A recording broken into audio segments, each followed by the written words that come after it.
Thank you. I look as though I need a cocktail now. And I also realized that I could hear myself humming over there, so it's a bit of a funny sound, this. Is that all right? 4 years ago, I stood on a stage like this one in Copenhagen and talked about ancient maps. In times gone by, unexplored territory and the unknown were marked with the words, "Here be dragons." Our unexplored territory then was the start of a global slide towards a perfect storm of conflict, contagion, and climate. 4 years later, how I wish I was standing here now to celebrate that we could cheer a job well done, and that my role was to inspire you for one last push. Instead, tragically, what is required is a deep breath, renewed commitment for us to dive bare-knuckled, courageous, and more determined than ever into the fight to do more, for more, and to do it better. More than 130 million people are in need of humanitarian assistance and protection worldwide, 34 million of whom are women and girls of reproductive age, and 5 million estimated to be pregnant. Rising sea levels, extreme weather events, and prolonged drought have affected millions, and an estimated 68.5 million people are forcibly displaced, uprooted by crisis and conflict, forced to leave their homes, land, livelihoods, and traditions. While one segment of society is dreaming of life on Mars, over 113 million others are facing acute hunger and dreaming of food. The Prime Minister of Fiji, in a bruising speech about the devastation brought to the Pacific Island countries by climate change, called the cohort of inaction to overcome it the coalition of the selfish. A coalition of the selfish, surely brought about by a toxic blend of narrow-minded, short-term national self-interest or political expediency, eclipsing the global interest, the interest of every human. The result? A world gone mad, where the climate crisis, contagion, and conflict are multiplying and now converging into a tempest. We here must be the other. We must be the just, we must be the bold, and maybe the slightly crazy. We have to think and act differently, and with urgency, prioritize the people who need us the most, and invest in their survival, growth, and well-being. This is the coalition I want to be part of. So how do we do it, and where do we begin? We prioritize and invest in women and girls, in the entirety of their health and well-being, and all that they care about and are responsible for. Women and girls whose lives have been affected by violence and conflict, and who live in fragile settings. Who are the first responders to shocks, be they be man-made or Mother Nature, and are the first line of defense for children, families, and communities. Women and girls who are at the heart and backbone of our families and communities, and who, with their health, dignity, and rights assured, lay the foundation for long-term development, peace, and security. There, I chopped out a whole lot there. And yet, the ever-increasing number of women, girls, and their babies and children in sudden onset and protracted humanitarian crisis receive minimal support and assistance, and are being lost to an inescapable cycle of ill health, poverty, dependency, and preventable death. We are failing them. The humanitarian architecture as it exists today is fundamentally flawed. It was not designed, nor been able to adjust to populations living as refugees for an average of 18 years. Not designed to provide comprehensive healthcare, education, water and sanitation facilities, energy, livelihoods, food and nutrition to millions for decades. Too many refugee camps exist where the original arrivals now watch their grandchildren grow up around them with little prospects and no hope. Too many shockingly underfunded humanitarian appeals exist, so that even achieving the bare minimum becomes close to impossible. All this compounded by an assistance architecture of division and competition. A woman, and all she cares about, has been boxed into multiple segments and responsibility of each divvied up. Her stomach has gone to WFP, her ovaries to UNFPA, her children to UNICEF, employment and voice to UN Women, vaccines to Gavi, and her crops and animals to FAO. If she lives in a setting with a stable and benign government, these needs are cared for by one lot of people. When disaster strikes, however, a completely different lot, with different priorities, financial mechanisms, and donors, and even different acronyms move in. Worse still, these groups generally do not know one another, nor have any mechanisms for collaborating.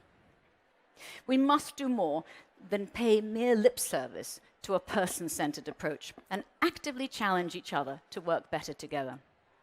If geography and security are issues leaving only a very small number of actors on the ground, they must be fully financed and empowered to provide as comprehensive a package of support as possible. Because the world is racing towards catastrophe. Do you know that when pregnant and nursing mothers are malnourished, the transcending effects on future generations are largely irreversible? Proper nutrition during the first 1,000 days of life, from conception to the second birthday, provide essential building blocks for brain development, healthy growth, and a strong immune system.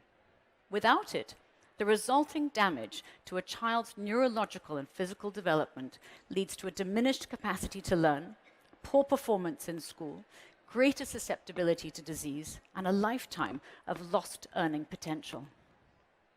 How many first 1,000 days do you think have gone by? How much promise, intellect, artistry, innovation, and wisdom has been lost to us as a result? Until we are ready and willing to address the root causes of fragility, violence, and conflict, climate crisis, national self-interest, corruption, impunity, and human rights violations, we must be prepared to fully support and nourish those who continue to suffer the worst and from the most lasting effects. We must fully commit ourselves, invest and drive impact where we know it will have a massive effect, where it is needed most. And where is that? Women and girls. Thank you.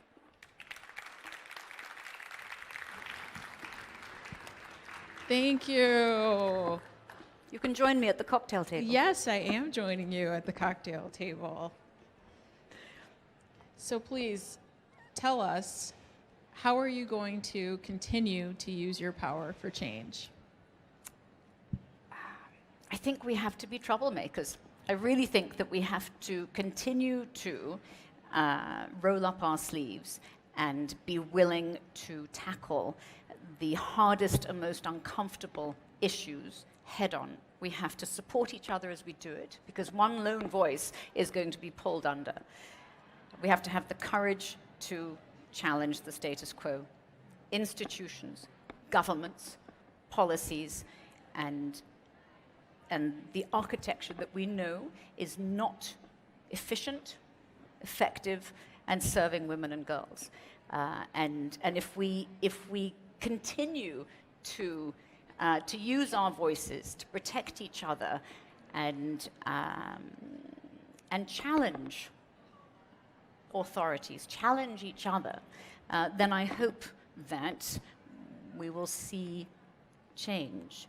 And if we're not willing to do it, if we're not willing to take on the powers that be, whether that be a boss in your organization, to speak up about politicians and some of their, I'm looking for a polite word to explain some of the foreign policy behaviors of the moment. If we're not willing to be brutally honest about that, how do we expect the women and girls that we serve to be able to do it? Right, we have to be honest, and we have to, I love your point about challenging the status quo and supporting each other, supporting one another's voices. I'll just kind of, if it's okay, use our extra time to chat with you a little bit about that. But, you know, how many of us have been in settings where just if one other person in the room, you know, says, I agree with that, you know, amplifying someone else's voice. Well, the number of times after you've spoken out in a meeting that nobody else says anything but comes up to you afterwards and said, oh, you were right about that. No, it doesn't work. Do it in the meeting. Yeah, it doesn't work. Right, it doesn't work pulling that person aside after the meeting and say, I agree, but being brave in that moment. To call out the rhetoric, the endless rhetoric, to say, you know, the time to act is now. No, actually, that was some time ago. to say every last child, no one left behind. The work and travel that I do with the World Food Programme, every single place that I go to, the only people I meet are the women and the children and the newborns that are left behind. Everywhere I go, that is what I see. Right. And so the rhetoric about a nexus, about change, about better cooperation and coordination and reaching everyone, we have to be honest about it. We do. And we also have to, as I said, be very honest about who is on the front line. Largely, it is local communities, and yet we do not finance them. We do not support them with the architecture that they need to be able to be safe and to be able to fully do the extraordinary work that they do. And that's fine if we don't want to change things. But if we do, then we have to challenge the system. Well, thank you. Thank you so much. Thank you. Thank you. Okay. We